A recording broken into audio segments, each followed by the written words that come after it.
pléochroïsme des pierres.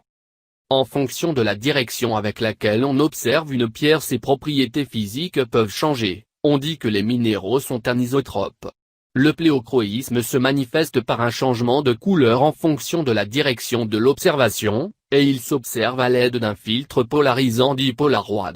La tourmaline présente un pléochroïsme prononcé tandis que pour la cordierite l'effet de pléochroïsme est tellement intense qu'il s'observe à l'œil nu en faisant bouger la pierre.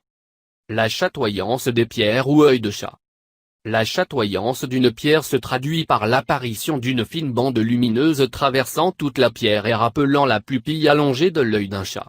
Cet effet est intensifié par la taille cabochon, le lapidaire faisant alors en sorte que l'œil de chat suive la largeur de la pierre. L'astérisme. Saphir étoile et certaines pierres présentent une particularité dite astérisme. Elle se caractérise par l'apparition d'une étoile lumineuse au centre de la pierre, généralement à 6 branches, mais plus rarement à 4 ou 12 branches. L'effet d'astérisme sur une pierre est rare et en augmente par conséquent sa valeur. Il est dû à la présence d'inclusions microscopiques qui provoquent des interférences dans la lumière et donnent cet effet qui peut être spectaculaire sur certaines pierres taillées en cabochon. Le Star of Bomba, un saphir de 182 carats provenant du Sri Lanka, voit même apparaître l'étoile sur les deux faces de la pierre. L'iridescence ou opalescence.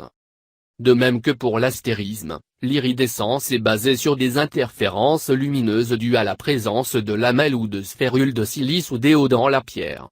L'iridescence se traduit par des reflets multicolores et se retrouve sur les pierres de lune, les opales et sur la labradorite, aussi connue sous le nom de spectrolite.